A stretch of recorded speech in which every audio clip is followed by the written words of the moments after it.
Dude, this Terrence Devon with OG Fight Club, where we give you the real on sports and sports entertainment. And we got to get caught up on what's going on in WWE because it's almost time for the next PLE taking place next weekend. And that's going to be the Night of the Champions. So, for the latest installment of Raw on Netflix, y'all, we had Bloodline kicking things off. We had a little Queen of the Ring action. We had a little King of the Ring action. We had my boy Chad Gable coming out without the mask, going up against Rusev. We had an appearance from The Vision. We had a match with Oba versus Dirty Dom and the Mustache. That was the main event, y'all. So I just want to talk a little bit about it, man. We ain't gonna go into too much detail, y'all. So this episode got a lot of backlash because some people just felt like it was too much bloodline going on, y'all. Me personally, I disagree. Overall, I'm gonna go ahead and tell y'all right now, I think this episode was it was pretty mid, to be honest. It was mid, but I didn't mind the bloodline, all the stuff that was going on with them, man. To me, without the bloodline, I don't know what the hell WWE would be doing right now. Because outside of that, what other good storylines do they have? Really? I mean, let's be real, man. Let's keep it all the way 100, man. The bloodline right now is like the only thing going for WWE. SmackDown has been meh. Raw is meh, even with the bloodline. So without the bloodline, I don't know what the hell would be going on. But anyway, so if you didn't hear yet, man, if y'all ain't heard, there was a comedian that was, at the match. He was sitting ringside, and he got into it. Well, I ain't gonna say he got into it. He got his ass whooped. He got his ass whooped by Jacob Fatu, man. He touched the Ulafala. Jacob was officially welcomed into the bloodline by the OTC, man, head of the table, Roman Reigns. And he gave Ulafala to Jacob Fatu, man. On the way out, they ran into the comedian Eric Andre, who seemed to be cool with Roman Reigns. So apparently, they did a movie together or something like that. I think they did I'm hearing like Eric Andre is in a Street Fighter movie, and then I'm pretty sure everybody already know Roman Reigns is gonna be playing Akuma in that movie, and so I guess Eric Andre is in that movie or whatever, and so he made a guest appearance because he's supposed to be promoting another movie that he got with John Cena that's about to come out. But anyway, so he put his hands on that Ulafala, man. Jacob Fatu wasn't having that, and so he yanked his ass up from the fans from the seat over there where he was sitting ringside, man, yanked his ass up, threw him in a ring, and then he, proceeded to get up top rope, man, like he was finna jump off and hit him with a splash. Roman Reigns was like, nah, man, like chill out. Some other people ran up in the ring. The general manager got up in there, and Roman Reigns acted like he was gonna call the dog off, man. But then he went ahead and said, you know what? Go ahead and hit his ass one time. So Jacob Fatu jumped off, hit him, and then they left. And then he ended up getting back in the ring and hit him again with another splash, man. So Eric Andre, he did a good job of taking that splash. You could just tell, though, it was funny because you can just tell he was getting set up for it, right? Like he was laying on the ground. You can tell he'd been trained properly on how to take that splash from Jacob Fatu, man. But he did a good job, man. So he was a good sport.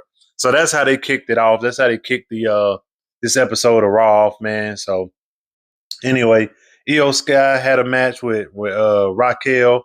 It was a decent match, but Io won. She's gonna be moving on. So yeah, that's all I gotta say about that.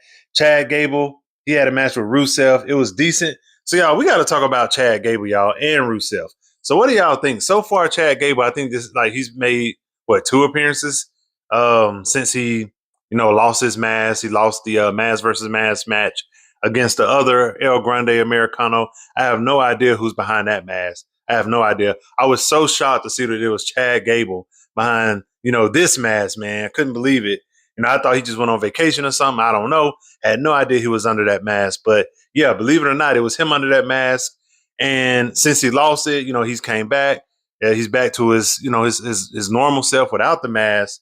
But I'm already starting to see like his character. To me, I can just see it just being stale, y'all. Like, I'm like, come on now, WWE, do not fumble because this is one of the greatest wrestlers on the planet right now, man. So I hate to see, I just hate to see them fumble him and then he end up, having like a weak ass storyline and then end up leaving the organization, right? Leaving the company. Hopefully that don't happen, man. But to be honest, I wouldn't be surprised, man, because WWE, it seems like they just, I mean, these days especially, right? Especially since Vince McMahon gone. Don't get me wrong, but Vince McMahon, he ain't perfect, right? He done made some he done made some crazy decisions as well, y'all. But recently, like WWE, it just hasn't been that good, right? And they've made some very questionable decisions with talent, and they really let some really good talent walk, you know. And so I hate to see Chad Gable be, one of those people, man. But Rusev, man, like what the hell they bring Rusev back for? Just to be a jobber? That's what it looks like, right? Because Rusev ain't doing nothing, man. It's like I'm glad to see that he's, they put him with old boy, um, and so with Ethan Page, right? And so you know, so it looks like they're gonna try to do something with them. I don't know. Maybe they're gonna just go around being assholes, jumping people. Eventually, they'll probably break up because everybody they WWE put together, they eventually break them up, and then they feud, and then they have a little story with that. So that eventually might be what happens. But all I'm saying is, man, do something with Rusev. Bring back Rusev Day or something. I don't know because right now he just lost, and I just don't see why y'all even brought the man back. Really, and then Chad Gable, like I just hope they don't fumble him. But anyway, so later on after that match, Jay Uso came to the ring because LA Knight came to the ring, and he did a promo. LA Knight do a good job with his promos, man. Jay Uso for some reason felt the need to come and interrupt him. Everybody was eating. Everybody in the crowd. A lot of crowd participation. Jey Uso didn't yeet back, right? He didn't yeet. He didn't participate, and so that was just weird. It was just awkward because just the very the last show, he came in and from the crowd, from the stand, yeeting with everybody. Get up in the ring, yeeting with everybody. Like so, it's just like make up your mind, Jey Uso. Make up your mind, WWE. It's just weird how he yeets one day and then he ain't eating the next day. It's just weird. It's just weird. So I'm like, just pick a lane, just stay with it. Like either he gonna embrace that, right, and he gonna rock with that, do the eating, or he just ain't gonna do it and just stop doing it. But it's just weird for them to do it on some episodes, and then others he's trying to act hard, right? He don't want to participate, right? He's trying to be a G, right? So I don't know. It's weird. But yeah, it was a good segment, man, because this promo because Jay Uso was telling LA Knight he need to acknowledge him, and LA Knight was like he had it like he was going to acknowledge him, and he was like, "Yeah, I acknowledge you, can kiss my ass," and it was so funny. So of course, Jey Uso wasn't having that disrespect. So Jey Uso, Jimmy Uso, they jumped him, and then eventually Jacob Fatu came down, and then put that tongue and death grip on him. And so yeah, so he had to get involved with their business, man. So yeah, that was interesting. That was interesting. But yeah, so moving on, Charlotte Flair beat Roxanne Perez in a mid match. I don't know, y'all. Is it me or is Charlotte Flair like has she lost a step or two? Like her matches, like she just don't seem to be that same athlete. Like obviously people slow down as we get older, right? I don't even know how old Charlotte Flair is, right? I know she's not old, right? But she's been doing this for a while, like, and I know she's wearing that brace on her leg, like, but it seems like she's just lost a step. Like a lot of times, she just like her movements just aren't as fluid as they used to be. She doesn't seem to be as athletic as she once was. So not as graceful and nimble in the ring. Her time, like a lot of her timing seems to be off. I don't know what's going on, y'all, but y'all let me know, man. Am I tripping? Let me know in the comments. Am I tripping, or has Charlotte Flair lost a step or two or three? I don't know, man. But anyway, Charlotte Flair beat Roxanne Perez. Did anybody expect Roxanne and Perez to win this match? I mean, I didn't. I think it would have been interesting for her to win if she had to go on and then face Liv Morgan in the tournament, because y'all know she in the tournament and she shouldn't be, but she is, which is silly, but whatever. But it would be interesting for her to proceed and then have to face Liv Morgan, since they're both in the Judgment Day, which they need to go ahead and shut that down anyway. But I didn't expect her to beat Charlotte Flair. I don't know if anybody else did. But yeah, it was super mid. It was a super mid match, man. Moving on, Logan Paul and Austin Theory, the Vision, made their way to the ring to talk to Javon and tell Javon he gonna be in the Vision. Of course, Javon said, "Hell to the no." Javon was like, "No, I don't want to have nothing to do with y'all Vision. Y'all clearly are cursed because all y'all, everybody in the Vision is hurt."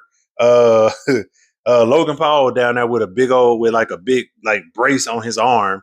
He had his big contraption on his arm, right? Because he had think like a tricep injury or something like that, right? So he got a big old cast on his arm. Like no, ain't nobody trying to join the Vision, man. So they better not, put him with the Vision or anybody else at this point. Like the Vision is done. Like I mean, they didn't just go ahead and just wrap it up, man. It's unfortunate because I think it was a lot of potential, but at this point, all these people keep getting hurt. Nobody can stay healthy. And then Austin Theory to me is just so I don't know, man. He just don't. I don't know. It just don't work to me. It just don't. Personally, I like Austin Theory being a villain. I like him being a heel, but I don't know if him being with the Vision makes sense. To me, he's just not a great fit. But anyway, but that's just my opinion. The Vision, like nobody takes him serious. Like they're a joke. I thought they were supposed to be like serious. All right. I thought they were supposed to be somebody we could take serious, a serious threat, a good heel faction. But I don't know, man. It's just they really missing the mark and the injuries don't help.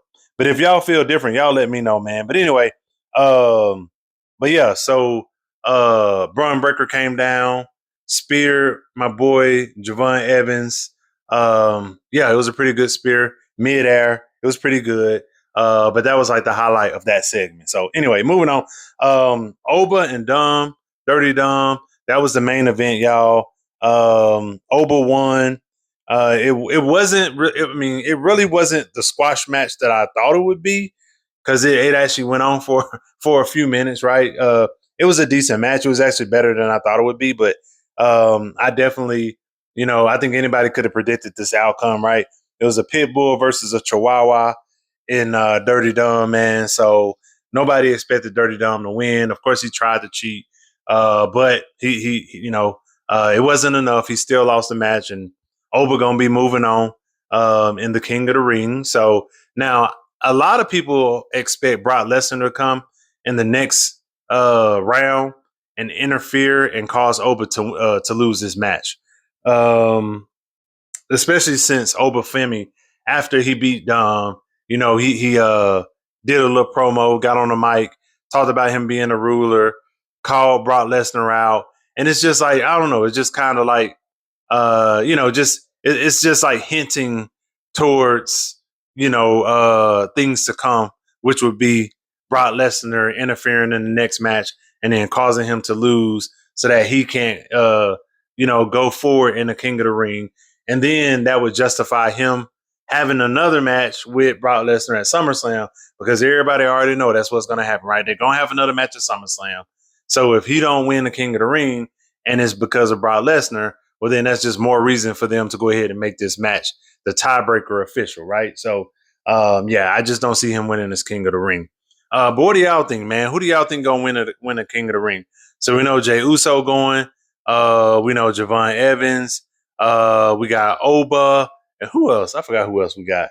But anyway, but yeah, man. So, but who do y'all think is gonna win the King of the Ring? Who do you think gonna get that crown? I'm telling you right now, I don't think it's gonna be Oba, but based on the list of the people who will be going forward at this point, I'm not really liking any of them. If I'm being honest, like not for King of the Ring. And then I got another question, man. We're gonna do a whole nother episode on this. Like, who is your favorite King of the Ring? Like over time, like who was the best king? Like for me, I think it was Booker T. Booker T was my favorite. But I want to hear from y'all, man. Let me know what y'all think. I'm gonna do a whole episode about that. All right, but in the meantime, like, share, subscribe, and then go to the comments and let me know who you think was the best king in King of the Ring.